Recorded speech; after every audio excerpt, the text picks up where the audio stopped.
भगवान विष्णु की जय हो, माता लक्ष्मी की जय हो। आज मैं आप लोगों को कथा सुनाने जा रही हूँ। भाद्रपद मास शुक्ल पक्ष की पद्मा एकादशी परिवर्तनी एकादशी की कथा सुनाने जा रही हूँ। जैसा कि हम सभी लोग जानते हैं, हर महीने में 2 एकादशी व्रत पड़ता है, एक शुक्ल पक्ष में, दूसरा कृष्ण पक्ष में। यह जो व्रत आ रहा है एकादशी व्रत, यह है भाद्रपद मास के शुक्ल पक्ष की एकादशी को पड़ने वाली परिवर्तनी एकादशी के नाम से यह एकादशी व्रत जाना जाता है। कृपया वीडियो को ज़्यादा से ज़्यादा लाइक करें और शेयर करें, जिससे कि यह कथा और एकादशी की संपूर्ण जानकारी ज़्यादा से ज़्यादा लोगों तक पहुँचे और उन्हें जानकारी हो सके कि यह व्रत कितना उत्तम, कितना सुंदर है और किस प्रकार से यह व्रत रखना चाहिए। भगवान विष्णु की जय हो, माता लक्ष्मी की जय हो। आज मैं आप लोगों को कथा सुनाने जा रही हूँ। भाद्रपद मास शुक्ल पक्ष की पद्मा एकादशी परिवर्तनी एकादशी की कथा सुनाने जा रही हूँ। अपने हाथ में पुष्प ले लें। एक बार युधिष्ठिर जी ने भगवान श्री कृष्ण से पूछा कि हे केशव, भाद्रपद मास के शुक्ल पक्ष में जो एकादशी होती है उसका नाम क्या है, कौन देवता हैं और किस विधि से यह पूजा की जाती है, यह बताइए। भगवान श्री कृष्ण बोले, हे राजन, इस विषय में मैं तुम्हें आश्चर्यजनक कथा सुनाता हूँ, जिसे ब्रह्मा जी ने महात्मा नारद जी से कहा था। नारद जी ने जब पूछा कि भगवान विष्णु से कि हे चतुर्मुख, आपको नमस्कार है, मैं भगवान विष्णु की आराधना करने के लिए आपके मुख से यह सुनना चाहता हूँ कि भाद्रपद मास के शुक्ल पक्ष में कौन सी एकादशी होती है। ब्रह्मा जी ने कहा, हे मुनिश्रेष्ठ, तुमने बहुत उत्तम बात पूछी है। क्यों न हो वैष्णव जो ठहरे। भादो के शुक्ल पक्ष की एकादशी पद्मा के नाम से विख्यात है। उस दिन भगवान ऋषिकेश की पूजा होती है। यह उत्तम व्रत अवश्य करने योग्य है। सूर्य वंश में मानधाता नामक एक चक्रवर्ती सत्य प्रतिज्ञ और प्रतापी राजऋषि हो गए हैं। वह अपने प्रजा का अपने पुत्रों की भांति धर्म पूर्वक पालन किया करते थे।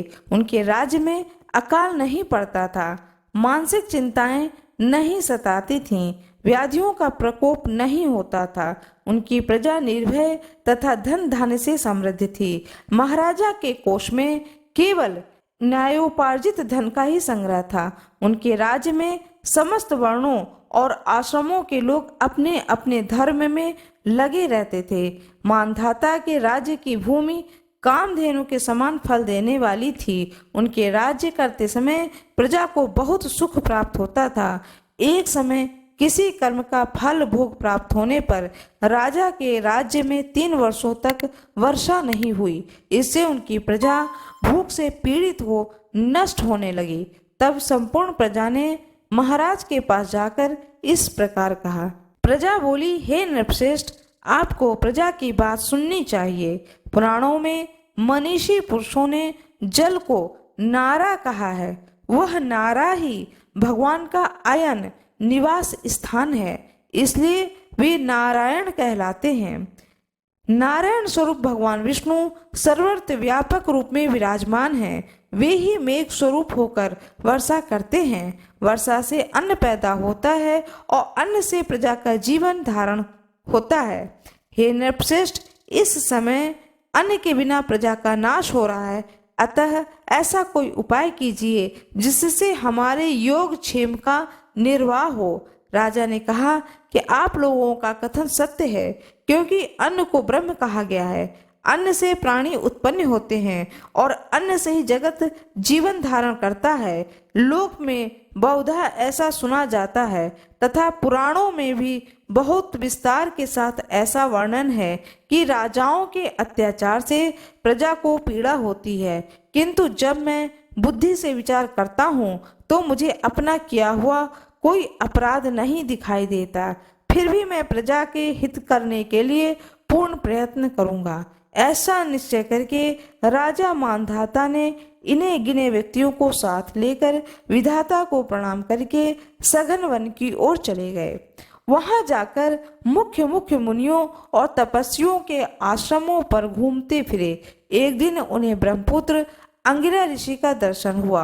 उन पर दृष्टि पड़ते ही राजा हर्ष में भरकर अपने वाहन से उतर पड़े और इंद्रियों को वश में रखते हुए दोनों हाथ जोड़कर उन्होंने मुनि के चरणों में प्रणाम किया। मुनि ने भी स्वस्ति कहकर राजा का अभिनंदन किया। उनके राज्य के 7 अंगों की कुशल पूछी। राजा ने अपनी कुशल बताकर मुनि के स्वास्थ्य का समाचार पूछा। मुनि ने राजा को आसन और अर्घ्य दिया। उन्हें ग्रहण करके जब वे मुनि के समीप बैठे तो उन्होंने उनके आगमन का कारण पूछा।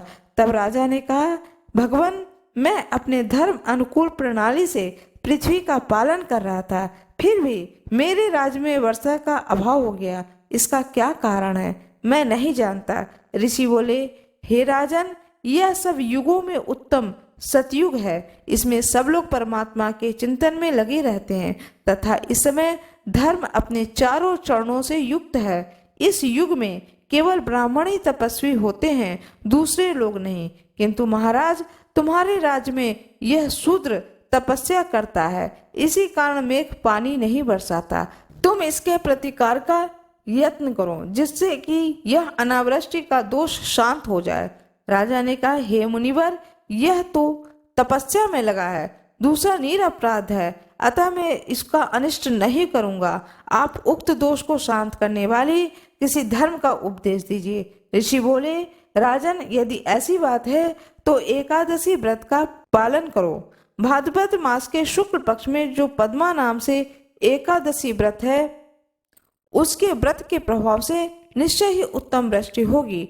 नरेश, तुम अपने प्रजा और परिजनों के साथ इसका व्रत करो। ऋषि का यह वचन सुनकर राजा अपने घर लौट आए। उन्होंने चारों वर्णों की समस्त प्रजाओं के साथ भादों के शुक्ल पक्ष की पद्मा एकादशी का व्रत किया। इस प्रकार व्रत करने पर मेघ पानी बरसाने लगा, पृथ्वी जल से आप्लावित हो गई और हरी भरी खेती से सुशोभित हो गई। उस व्रत के प्रभाव से सब लोग सुखी हो गए। भगवान श्री कृष्ण ने कहा, हे राजन, इस कारण इस उत्तम व्रत का अनुष्ठान अवश्य करना चाहिए। पद्मा एकादशी के दिन जल से भरे घड़े को वस्त्र से ढककर दही और चावल के साथ ब्राह्मण को दान देना चाहिए। साथ ही छाता और जूता भी देने चाहिए। दान करते समय निम्नांकित मंत्र का उच्चारण करें। नमो नमस्ते गोविंद बुद्ध श्रवण संज्ञक अघोघ संचय कृत्वा सर्व शौक प्रप्रदो भव भुक्ति मुक्ति प्रदश्चैव लोकानाम सुखदायकः। बुधवार और श्रवण नक्षत्र के योग से युक्त द्वादशी के दिन बुद्ध श्रवण नाम धारण करने वाले भगवान गोविंद, आपको नमस्कार है, नमस्कार है। मेरी पाप राशि का नाश करके आप मुझे सब प्रकार के सुख प्रदान करें। आप पुण्य आत्मा जनों को भोग और मोक्ष प्रदान करने वाले तथा सुखदायक हैं। हे राजन, इसके पढ़ने और सुनने से सब पापों से मुक्त हो जाता है मनुष्य। भगवान विष्णु की जय हो, भगवान ब्रह्मा की जय हो, भगवान श्री कृष्ण की जय हो, नारद मुनि की जय हो। जो पुष्प आपके हाथ में है, इस पुष्प को भगवान की प्रतिमा के सामने अर्पित कर दें। मेरा ये वीडियो कैसा लगा कृपया कमेंट बॉक्स में जरूर बताएं। कृपया वीडियो को ज्यादा से ज्यादा लाइक करें और शेयर करें, जिससे कि यह कथा और एकादशी की संपूर्ण जानकारी ज्यादा से ज्यादा लोगों तक पहुंचे और उन्हें जानकारी हो सके कि यह व्रत कितना उत्तम, कितना सुंदर है और किस प्रकार से यह व्रत रखना चाहिए। आज मैं आप लोगों को एक कथा सुनाने जा रही हूँ, तुलसी माता की कथा। कार्तिक के महीने में सब कोई तुलसी माता को सींचते हैं। सब कोई तो सींच के चले जाते थे, लेकिन एक बुढ़िया माई आती और माता तुलसी को रोजाना सींचती और तुलसी माता से कहती, सत्य की दाता, मैं बिरला सींचू तेरा, तू कर निस्तारा मेरा। तुलसी माता अड़ुआ दे, लड़ुआ दे, पीताम्बरा की धोती दे, मीठा मीठा घास दे, बैकुंठ का वास दे, चटके की चाल दे, पटके की मौत दे, चंदन की काठ दे, झालर के झिनकार दे, साईं का राज दे, दाल भात का जमीन दे, 11 का दिन दे, कृष्ण का कंधा दे। इतनी बात सुनकर माता तुलसी सूखने लगी। एक बार भगवान कृष्ण ने पूछा कि तुम्हारे पास तो इतनी औरतें आती हैं तुम्हें जिमाने, गातने, तुम्हें पूजने, और तुम सूखने कैसे लगी? तब तुलसी माता ने कहा कि एक बुढ़िया माई आती है जो रोजाना इतनी बात कहकर जाती है। मैं तो और सब कुछ दे दूंगी, पर आप भगवान कृष्ण के कंधा कहाँ से दूंगी? थोड़े दिन बाद वह बुढ़िया मर गई। सब उसको उठाने लगे, पर वह इतनी भारी हो गई कि उठे ही नहीं। सब कोई कहने लगे, पाप घाट की माला फेरती होगी जिससे इतनी भारी हो गई है। भगवान बूढ़े ब्राह्मण का रूप धारण करके आए और सबसे पूछने लगे कि इतनी भीड़ क्यों हो रही है। सब लोग बोले, एक बुढ़िया है जो कि मर गई है, पापनी थी, इसलिए किसी से नहीं उठती। तब भगवान बोले कि इसके कान में एक बात कहने दो तो यह उठ जाएगी। सबने कहा, तू भी मन की निकाल ले। भगवान ने जाकर उसके कान में कहा, बुढ़िया माई तू बिरला सींचे मेरा, मैं करूं निस्तारा तेरा।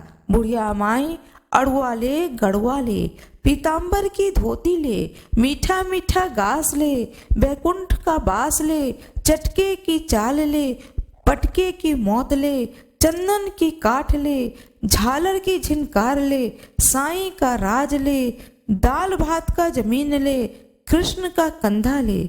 इतना सुनते ही बुढ़िया माई हल्की हो गई। भगवान ने कंधे पर लेकर के उसको गए, उसकी मुक्ति हो गई। हे तुलसी माता, जैसे उसकी मुक्ति करी है ऐसी हमारी भी मुक्ति करियो। जैसे उसको कंधा दिया है भगवान कृष्ण ने, ऐसे ही सभी को कंधा दें, इस कथा को सुनने वाले को और सुनाने वाले को। जिस प्रकार से भगवान विष्णु ने कृपा करी, उसी प्रकार से कथा सुनने वाले पर और कथा सुनाने वाले पर सदा सर्वदा भगवान विष्णु की कृपा बनी रहे। भगवान श्री हरि विष्णु की जय हो। आइए सुनते हैं एकादशी माता की कथा। एकादशी के व्रत को जो कोई भी धारण करते हैं उन्हें एकादशी माता की कथा को अवश्य ही सुननी चाहिए। एक बूढ़ी माँ थी जिनका के पूरा भरा पूरा परिवार था। घर में सुख संपदा किसी भी चीज की कमी नहीं थी, किंतु उन्हें अपने एकादशी माता पर बहुत अधिक विश्वास था और वह इस जीवन को सुख पूर्वक जीते हुए मृत्यु के बाद मोक्ष को पाना चाहती थी। इस लालच में वह एकादशी माता के व्रत को किया करती थी। वह बूढ़ी माता एकादशी व्रत निखंड करती थी। इस उपवास को रखते समय वे जल को भी नहीं पीती थी। एक तो बुढ़ापे का उम्र, दूसरा निराहार, तीसरा जल भी ना पीना बहुत ही कठिन कार्य था। लेकिन वह बूढ़ी माता एकादशी माता का नाम लेकर के इस व्रत को निराहार निखंड करती हैं। प्रातः काल का समय स्नान, ध्यान, पूजा पाठ में ही व्यतीत हो जाता है और उन्हें प्यास नहीं लगती है, किंतु जब दोपहर का समय आता है तब उन्हें प्यास लगनी आरंभ हो जाती है। वह एकादशी माता का ध्यान करके अपने खटिए पर लेट जाती हैं, इधर उधर करवट लेती हैं। करवट लेते लेते शाम हो आती है। जब शाम हो आती है तब वह शाम का दीपक जलाती हैं, एकादशी माता को फलहार का भोग लगाती हैं, साथ में जल भी रखती हैं। एक पात्र में जल भी एकादशी माता के सामने रखती हैं, किंतु स्वयं जल नहीं पीती हैं। अब रात्रि का समय आरंभ हो जाता है। अब उस बुढ़िया को बहुत जोरों की प्यास लगती है।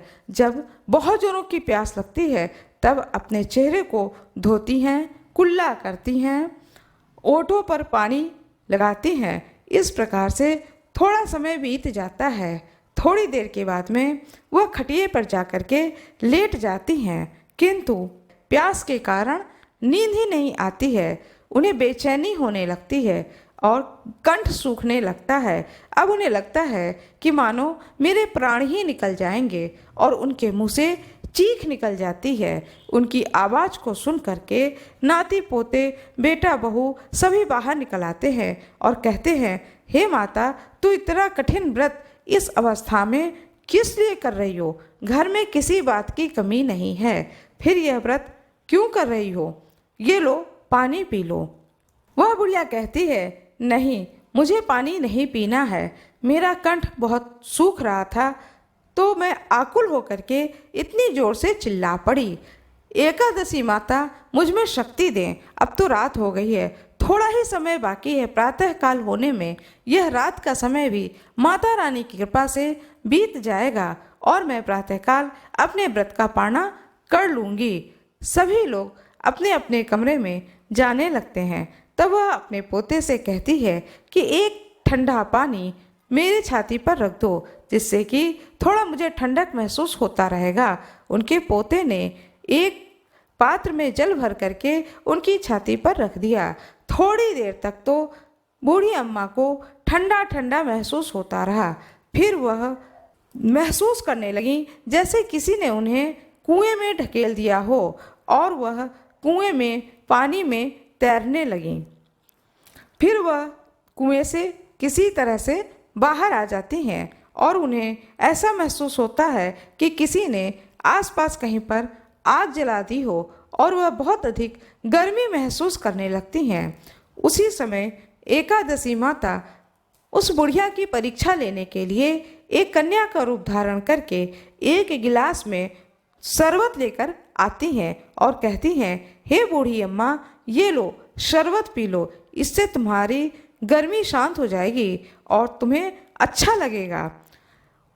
थोड़ी देर के लिए जब वह शरबत को देखती है तो उस बूढ़ी अम्मा को लगता है कि हाँ, मैं शरबत पी लूँ तो अच्छा रहेगा, मेरे प्राण बच जाएंगे, मुझे तो बड़ी गर्मी लग रही है।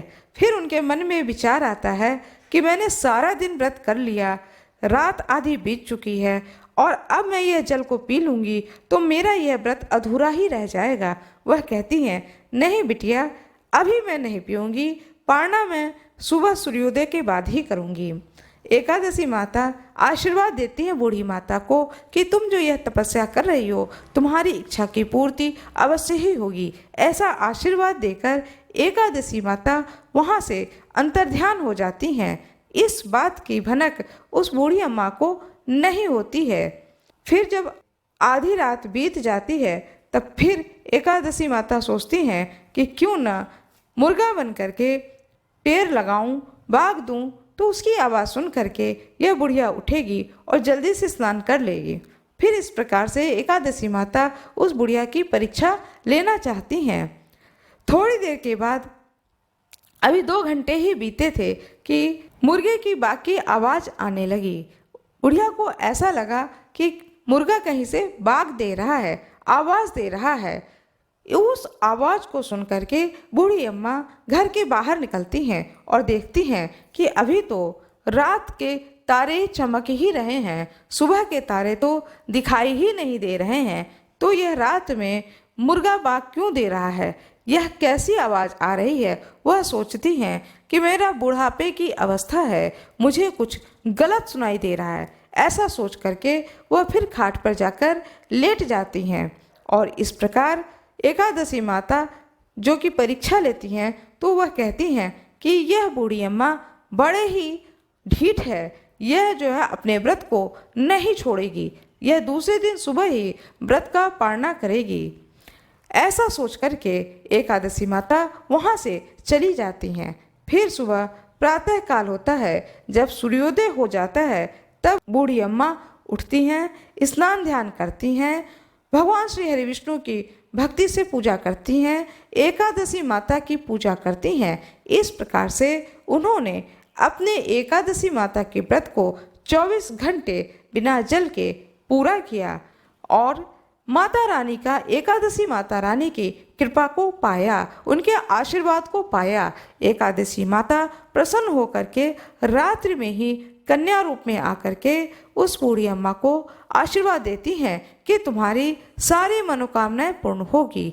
जो कोई भी इस कथा को सुने, एकादशी माता उसकी सारी मनोकामनाएं पूर्ण करें और जो कोई भी इस कथा को कहे उसकी भी सारी मनोकामनाएं एकादशी माता पूर्ण करें। एकादशी माता की जय हो, तुलसी माता की जय हो, भगवान श्री हरि विष्णु की जय हो, भगवान श्री गणेश की जय हो। आशा करती हूँ कि आप लोगों को यह कथा बहुत ही अच्छी लगी होगी। आज मैं आप लोगों को बताने जा रही हूँ कि इस बार भाद्रपद मास के शुक्ल पक्ष में जो एकादशी पड़ने जा रही है, एकादशी जो व्रत हो रहा है उसमें भगवान विष्णु का किन किन रूपों में पूजा की जाएगी, यह सारी जानकारी अपने वीडियो के द्वारा आप लोगों को देने जा रही हूँ। कृपया मेरे वीडियो में अंत तक बने रहें। जैसा कि हम सभी लोग जानते हैं, हर महीने में 2 एकादशी व्रत पड़ता है, एक शुक्ल पक्ष में, दूसरा कृष्ण पक्ष में। यह जो व्रत आ रहा है एकादशी व्रत, यह है भाद्रपद मास के शुक्ल पक्ष की एकादशी को पड़ने वाली परिवर्तनी एकादशी के नाम से यह एकादशी व्रत जाना जाता है। कृपया वीडियो को ज़्यादा से ज़्यादा लाइक करें और शेयर करें, जिससे कि यह कथा और एकादशी की संपूर्ण जानकारी ज़्यादा से ज़्यादा लोगों तक पहुँचे और उन्हें जानकारी हो सके कि यह व्रत कितना उत्तम, कितना सुंदर है और किस प्रकार से यह व्रत रखना चाहिए। भाद्रपद मास के शुक्ल पक्ष की इस एकादशी को डोल 11 के नाम से जाना जाता है, जल झूलनी एकादशी के नाम से जाना जाता है, पद्मा एकादशी, दान एकादशी, डोल 11 एकादशी, इस तरह से इसके कई नाम हैं और हर नाम के पीछे उसका एक अपना महत्व है। परिवर्तनी एकादशी का अर्थ ये होता है कि जो भगवान विष्णु चौमासा 4 माह के लिए, चतुर्मास के लिए कहते हैं कि क्षीर सागर में जब शयन कर रहे होते हैं तो वह करवट लेते हैं, इसलिए इस एकादशी को परिवर्तन एकादशी के नाम से जाना जाता है। दूसरा नाम है जल झूलनी एकादशी। यह भी भगवान का एक रूप है। कहते हैं कि भगवान विष्णु नौकायन पर सवार होकर के जल में लेटी हुई अवस्था में दिखाई देते हैं, तो उसको जल झूलनी के नाम से जाना जाता है। और कई मंदिरों में आज भी परंपरा है कि भगवान विष्णु की कोई प्रतिमा होती है तो उसे नौकायन पे, बहुत छोटी सी नौका होती है, उस पर भगवान विष्णु की उस प्रतिमा को, विग्रह को लिटा करके थोड़ा थोड़ा आगे बढ़ाया जाता है और कहते हैं कि ये भगवान जल विहार कर रहे हैं, जल में झूल रहे हैं, और इस तरह से यह जल झूलनी का त्यौहार मनाया जाता है। और जहाँ यह जल झूलनी का त्यौहार मनाया जाता है वह अब बाहर तो लोग नहीं लेके जाते हैं, मंदिर के प्रांगण में, मंदिर के आंगन में ही अब कर दिया जाता है आज के समय में। तो उस दिन प्रसाद स्वरूप कच्चे चने की दाल को भिगो करके रखा जाता है और उसके साथ में गुड़, चने की दाल और गुड़ प्रसाद स्वरूप वितरित किया जाता है। ये सबको बांटा जाता है। जो व्रती होते हैं वह गुड़ का पान करते हैं और जो व्रती नहीं होते हैं, जिन्होंने व्रत नहीं रखा है, तो वह इस महोत्सव में शामिल होते हैं, पूजन में शामिल होते हैं, आरती में शामिल होते हैं और उसके बाद में प्रसाद स्वरूप चने की दाल और गुड़ को प्रसाद स्वरूप ग्रहण करते हैं। इसलिए इस एकादशी का नाम जल झूलनी एकादशी पड़ा है। डोल 11 कहते हैं कि जब भगवान श्री कृष्ण बहुत छोटे रूप में थे, बाल रूप में थे, तो एक बार उनकी माता ने उन्हें स्नान, डोल में बिठाकर स्नान कराया था, तो इसलिए इस एकादशी का नाम डोल एकादशी पड़ गया। जितने नाम हैं, हर नाम का एक अपना अर्थ है, ऐसा नहीं है कि नाम ऐसे ही पड़ गया है। इस एकादशी का नाम दान एकादशी है।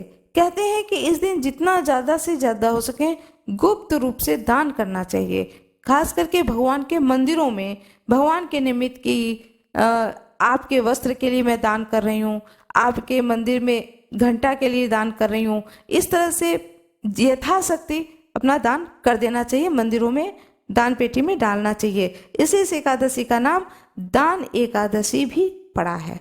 यह एकादशी बहुत ही पुण्यदायक है, बहुत ही पुण्य फलदायक व्रत है।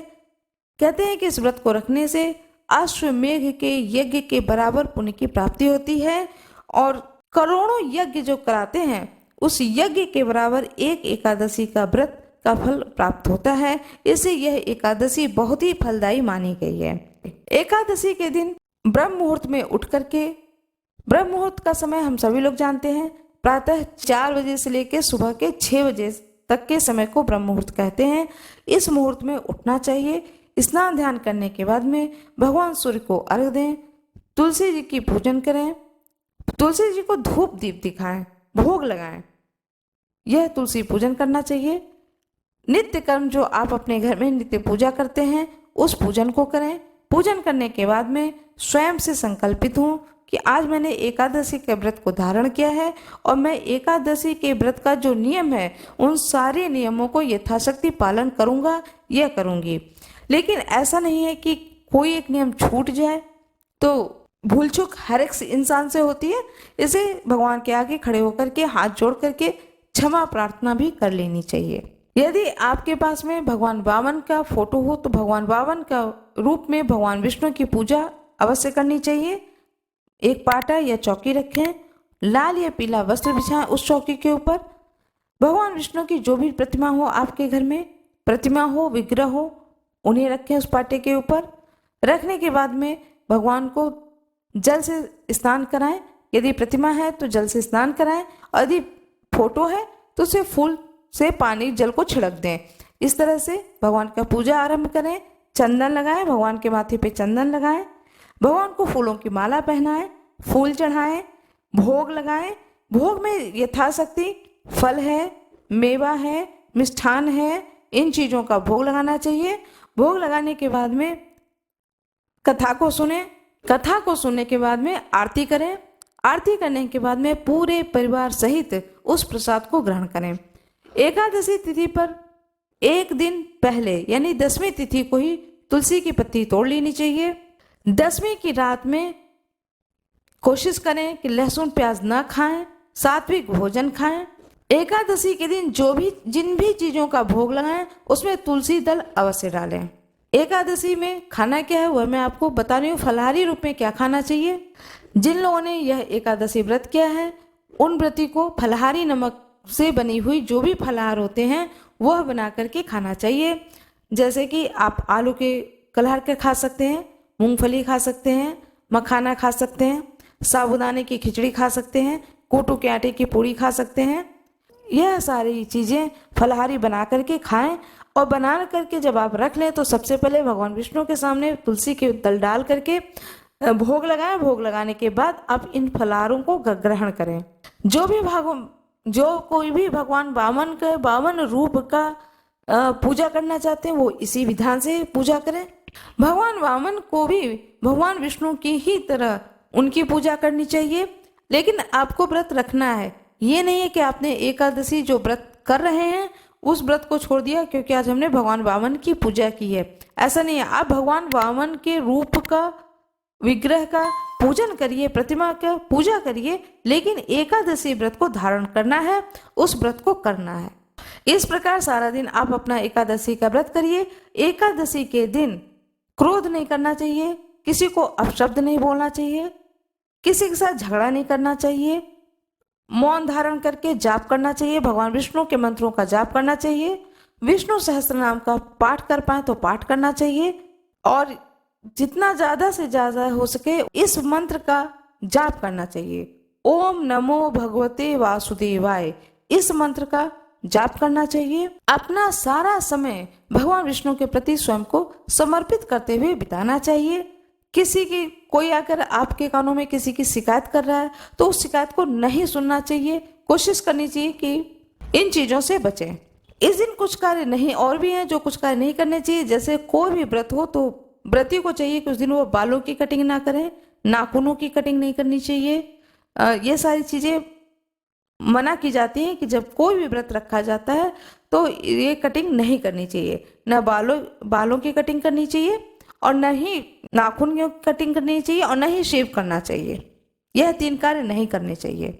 इस प्रकार से इस एकादशी व्रत को करते हुए अपने जीवन को सफल कृपया वीडियो को ज़्यादा से ज़्यादा लाइक करें और शेयर करें जिससे कि यह कथा और एकादशी की संपूर्ण जानकारी ज़्यादा से ज़्यादा लोगों तक पहुँचे और उन्हें जानकारी हो सके कि यह व्रत कितना उत्तम, कितना सुंदर है और किस प्रकार से यह व्रत रखना चाहिए।